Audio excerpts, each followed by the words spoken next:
It is just after midnight in Pakistan. Two helicopters cross the border without permission, without escort, and without any guarantee they will make it home.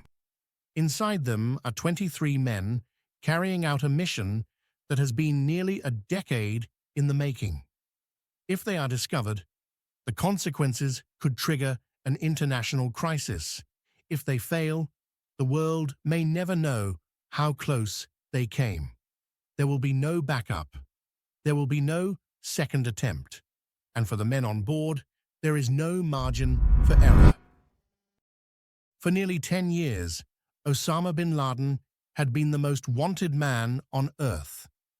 As the founder of Al-Qaeda, he was responsible for planning and directing attacks that reshaped global security, most notably the September 11th attacks.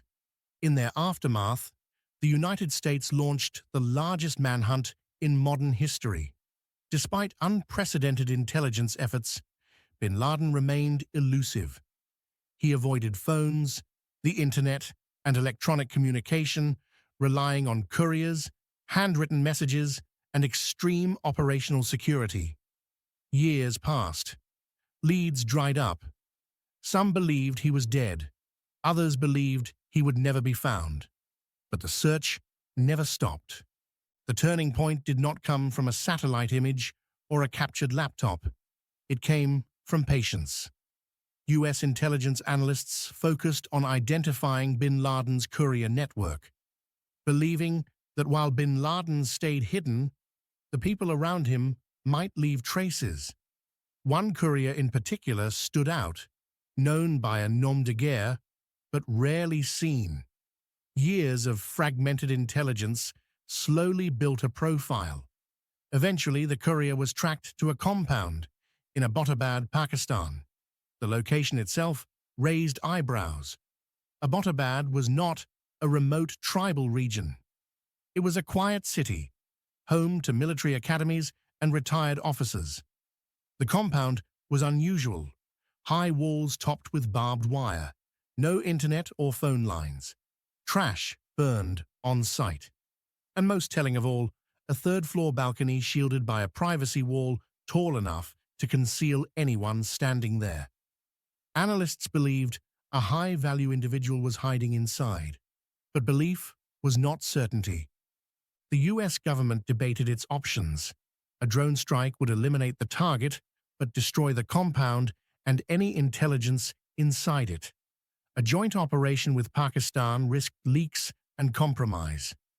In the end, a ground raid was chosen.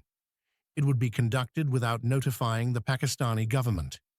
The operation would involve crossing sovereign airspace, penetrating deep into a populated area, and extracting before local forces could respond. If something went wrong, there would be no plausible deniability. The mission was approved. The unit selected was Naval Special Warfare Development Group, commonly known as SEAL Team 6. They trained relentlessly. A full-scale replica of the Abbottabad compound was built on U.S. soil.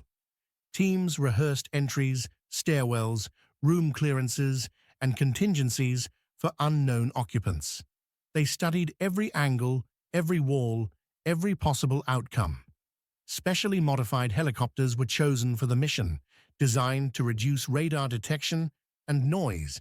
Their existence was classified, and their performance in real-world conditions was largely untested. Every man knew his role. Every man knew the risk. On the night of May 1st, 2011 local time, the helicopters lifted off from Afghanistan. They flew low, avoiding radar, crossing into Pakistan undetected. As they approached Abbottabad, conditions began to work against them. The compound's high walls trapped warm air, creating unexpected turbulence. As one helicopter hovered to deploy its team, it lost lift. The aircraft crashed inside the compound. No one was killed, but the element of surprise was gone. Within seconds, the team adapted. The downed helicopter was secured. The mission continued. There would be no abort, The assault team moved quickly and methodically. The outer buildings were cleared first. Occupants were secured. Resistance was minimal, but present. The main team entered the primary structure and began moving upward, floor by floor.